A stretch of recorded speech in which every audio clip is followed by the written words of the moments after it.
नमस्कार, नंदियारा बीट्स में आपका स्वागत है। मैं हूं ज्योति प्रकाश खरे। आज हम आपको मिला रहे हैं झांसी की एक ऐसी शख्सियत से जो लीग से हटकर कुछ नया काम करते हैं सोसाइटी के लिए। चलिए मिलते हैं ऋतिक सोनी जी से। नमस्कार सोनी जी। सोनी जी, जैसा कि हमने उल्लेख किया कि आप लीग से हटकर सोसाइटी के लिए कुछ कर रहे हैं, हमारे दर्शकों को उसके बारे में बताइए।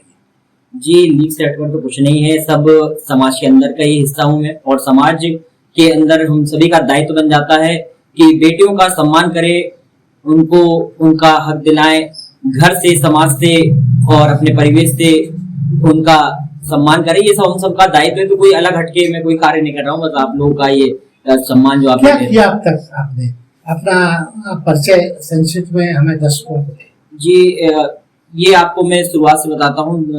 2012 की 16 दिसंबर की वो घटना, निर्भया हत्याकांड की वो घटना, जिससे पूरी दिल्ली नहीं पूरा भारत सहम उठा था। और वो निर्भया हत्याकांड के समय में, उस समय मेरी उम्र करीब 14-15 वर्ष की थी और मैं हाई स्कूल में था उस समय। और मैं उस समय कुछ कर नहीं सकता था, एक विद्यार्थी जीवन था। लेकिन फिर भी उस घटना से एक होता है कि आपके अंदर एक जोश, एक ऐसा भर जाता है कि मतलब एक चीज आ जाती है कि आपको उसका बदला लेना। और आप कुछ नहीं कर सकते जब आप एक ऐसी स्थिति में है कि आप विद्यार्थी जीवन है और सक्षम नहीं होते और आपके पास जिम्मेदारी होती है पढ़ाई की और आर्थिक स्थिति ऐसी नहीं, और आपको आपके पास कोई ऐसा अधिकार नहीं है जिससे आप उनका बदला ले सकें। तो लेकिन जब ये चीज आती है, पूरे भारत में फैलती है, आप देखते हैं सड़कों पर लोग मोमबत्तियां लेकर निकल पड़ते हैं।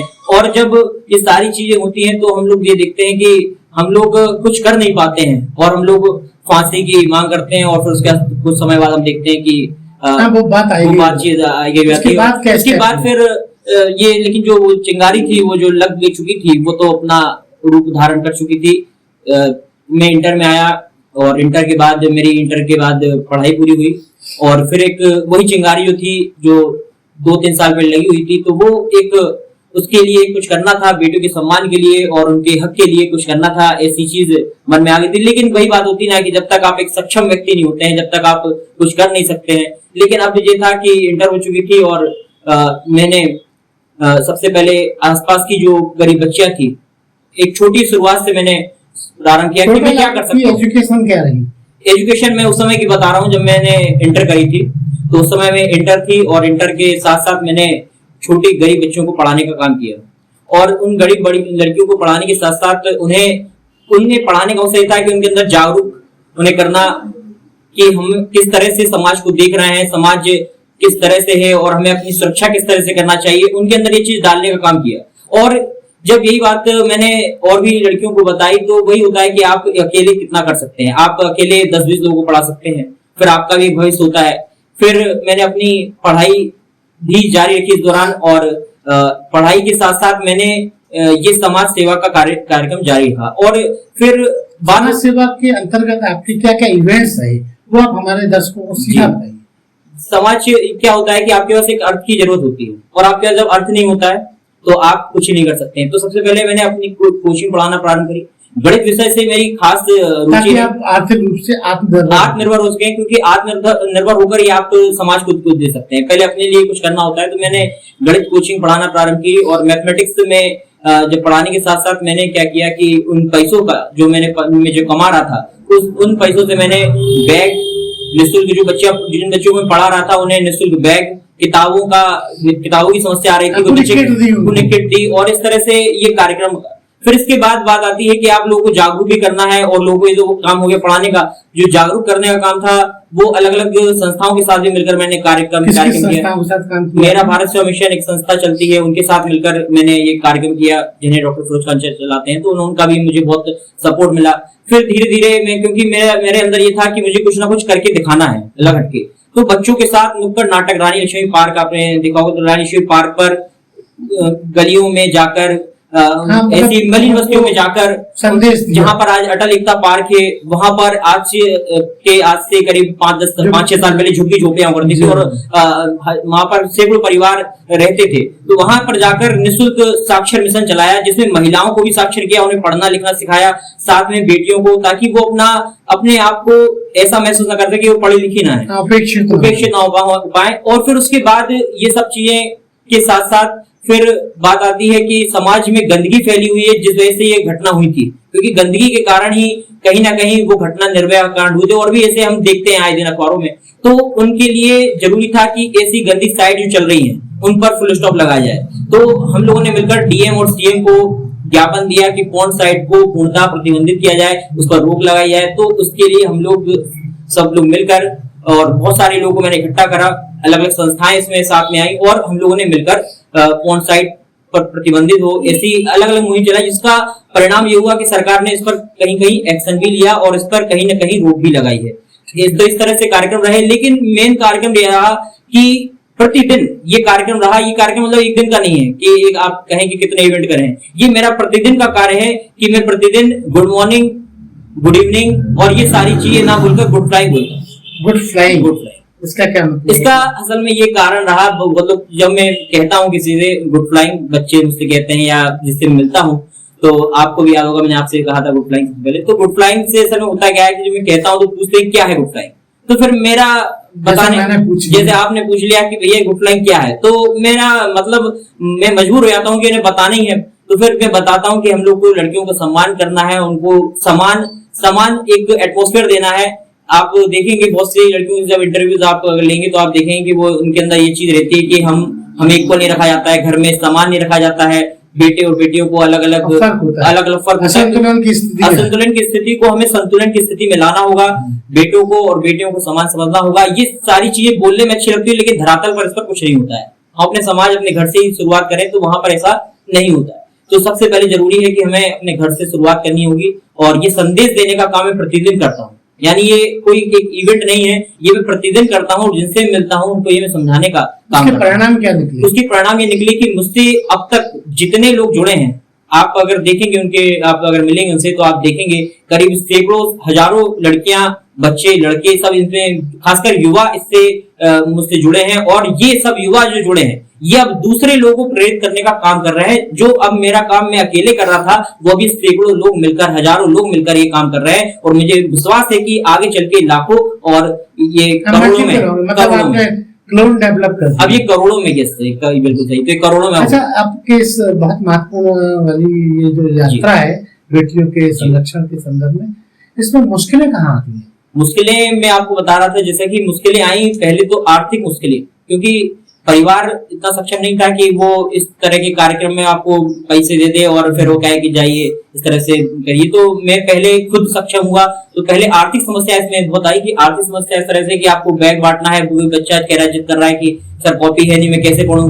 तो मैं ऐसा जब मैं एक बार एक घटना में आपको बताऊं कि मैं पढ़ा रहा था बच्चों को, छोटे छोटे गरीब लड़कियां पढ़ रही थी, तो उनमें से एक बच्चे के पास बैग नहीं था और फटा सा वो पन्नी लेकर आई थी, जिसमें से वो लेकर आई तो कहने लगी सर मेरी कॉपी गिर गई। तो मुझे उस दिन बहुत ऐसा लगा कि इन्हें बैग होना चाहिए। और फिर वही बात आती है कि आर्थिक समस्याओं की बहुत समस्या आई, आर्थिक समस्या सबसे प्रमुख रही। तो आर्थिक समस्याओं को स्ट्रॉन्ग करने के लिए मैंने सबसे पहले अपनी आर्थिक स्थिति को मजबूत करने के लिए कोचिंग पढ़ाना प्रारंभ करी, और उसके कारण मैं आज कोचिंग में आए से आप इस जो कोचिंग की आय थी, उस आय से फिर मैंने उसका कुछ प्रतिशत उन बच्चियों को लगाने का काम करो। आगे भी इसमें बढ़ाता रहूंगा, जिस तरह से मेरी आय बढ़ेगी उस तरह से मैं इसको और आगे इफेक्टिव, मेरा जो उद्देश्य है वो ये है कि कम से कम किसी संस्था टाइप की बने, जो एक बहुत बड़ी संस्था हो, जिसमें हजारों लाखों, पूरे झांसी के नहीं बल्कि भारत के बच्चे, गरीब लड़कियां, गरीब असहाय बच्चे जिन्हें पढ़ने के लिए सुविधाएं नहीं मिल रही, उन्हें सुविधाएं मिले, उन्हें वो एटमॉस्फेयर मिले जो यहाँ पर कोटा और राजस्थान में बच्चे जाकर मिलती है। IIT की कोचिंग उन्हें प्रोवाइड हो फ्री, मुफ्त में। ये मेरा उद्देश्य है। सोनी जी, आपके इसके अलावा और क्या शौक है? असल में शौक की अगर बात करें तो फिर ये तो एक निजी हो जाएगा, लेकिन फिर भी आप पूछते हैं तो शौक ये है कि मैं म्यूजिक सुनना पसंद करता हूँ, और म्यूजिक में अरिजीत सिंह के गाने मुझे बहुत अच्छे लगते हैं, जो बिल्कुल इफेक्ट करते हैं, दिल पर इफेक्ट करते हैं, और बिल्कुल एक हाँ सर, म्यूजिक के अलावा और कोई म्यूजिक के अलावा लिखना मुझे बहुत पसंद है, एंकरिंग करना भी बहुत पसंद है। जी। इसके पहले बुंदेलखंड न्यूज 24 में मैं एंकर का कोरोना काल के समय जो कोचिंग बंद थी तो उस समय बिल्कुल फ्री था, सब चीजें बंद थी, तो ऐसा लगा कि ये क्या हो गया, सब कुछ बंद है। और वही होता है, किसी को बंद जब कर दिया जाता है और कोई उड़ना चाहता है, जैसा संस्था का नाम है उड़ान बेटियों के नाम, तो उड़ना चाहता है उसे पिंजड़े बंद कर दिया जाए तो एक बहुत असहज सा महसूस होता है। तो मैंने बुंदेलखंड न्यूज 24 में एंकरिंग का काम करना प्रारंभ किया।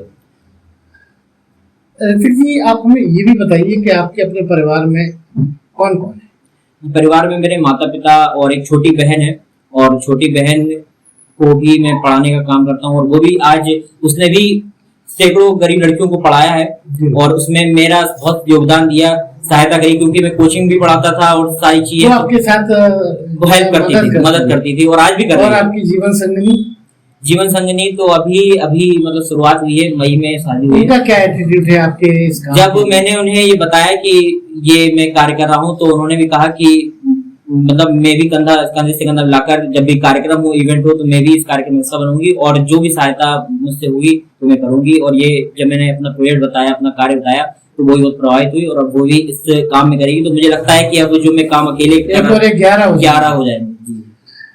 सर, ये एक बहुत सवाल, अगर आपसे एक रूमानी सवाल पूछा जाए कि आपकी 2 ख्वाहिशें जो आप प्राथमिक क्रम में पूरा करना चाहते हैं, तो हमारे दर्शकों के साथ शेयर करें।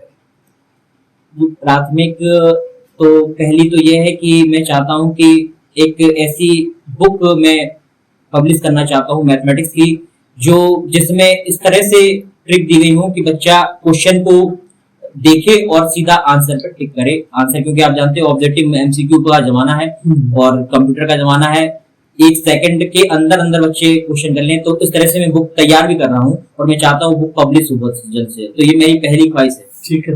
और दूसरी ख्वाहिश मेरी ये है कि उस बुक को पब्लिश करने से जो भी पैसा मुझे मिले, जो वो सेल हो, तो उससे जो मनी मुझे मिले, तो मैं चाहता हूँ कि वो उनसे मैं एक उड़ान बेटियों के नाम संस्था को और ऊंचाइयों तक ले जाऊं। ये दूसरी ख्वाहिश मेरी जो है वो संस्था के लिए है कि मैं एक उड़ान बेटियों के नाम संस्था बहुत ऊंचाइयों तक जाए। सोनी जी, एक बड़ा महत्वपूर्ण सवाल, और ये हर स्टूडेंट के मन में होता है। मैथमेटिक्स बड़ा कठिन विषय माना जाता है, लड़कियां भी दूर भागती हैं और लड़की कैसे मैनेज करते हैं? और आपके पास मुझे जानकारी है कि आप बेटियों को बहुत शिक्षित करते हैं मैथमेटिक्स के। जी बिल्कुल सही सुना है। मेरी कोचिंग में सबसे ज्यादा गर्ल्स ही है और मैथमेटिक्स को लेकर लोगों की भ्रांतियां हैं ये कि मैथमेटिक्स एक कठिन विषय है। अगर आपको कठिन लगता है तो आपको कठिन चीज को तो और ट्राई करना चाहिए, कि उसे चैलेंज करना चाहिए कि क्यों कठिन है, और आप उसको इस तरह से जब आप करेंगे तो वो सबसे सरल सब्जेक्ट आपको सबसे सिंपल सब्जेक्ट लगेगा, क्योंकि यहाँ कोई रटना नहीं होता है। सबसे मेन चीज होती है, आप जो दूसरी सब्जेक्ट को देखें तो वहां रटना होता है, यहाँ कोई रटाफिकेशन नहीं, यहाँ पर आपको केवल प्रैक्टिकली है, आप उसे कर रहे हैं। और जैसे कि एक वर्ड में बहुत एक लाइन जो है उससे मैं प्रभावित होता हूँ, mathematics is the key of all science, यानी कि सभी जो पूरा विज्ञान है पूरा मैथमेटिक्स पर डिपेंड है। क्योंकि अगर मैथमेटिक्स है तभी हम लोग चंद्रयान 3 को लॉन्च कर पाए हैं, उसकी डिस्टेंस को नाप पाए हैं, अगर वो है तो हम लोग छोटे छोटे एटम परमाणु की खोज कर पाए हैं। तो यानी छोटे से लेकर बड़े तक मैथमेटिक्स का बड़ा योगदान है। तो हमें मैथमेटिक्स को ऐसे लेना है कि आप जब आप प्रैक्टिकली करेंगे तो देखेंगे कि बहुत ही सिंपल सब्जेक्ट रहेगा। तो मैथमेटिक्स मुझे बहुत फेवरेट सब्जेक्ट लगा और इसे मैं पढ़ा भी रहा हूँ, और बच्चे इसे पसंद करते हैं। जो उसे पढ़ने आता है वे कभी निराश होकर नहीं आता, वो ये नहीं कह सकता कि कठिन विषय है। तो ये थे ऋतिक सोनी, जो मैथमेटिक्स की व्याख्या बंजारा बीट्स के साथ शेयर कर रहे थे, और इनका कहना है कि इससे जो इन्हें आर्थिक लाभ मिलेगा उसका बहुत महत्वपूर्ण हिस्सा ये बेटियों के हित में सदा खर्च करेंगे। बंजारा बीट्स से बात करने के लिए बहुत बहुत धन्यवाद। इस चैनल को लाइक और सब्सक्राइब करना ना भूलें। देखते रहिए बंजारा बीट्स।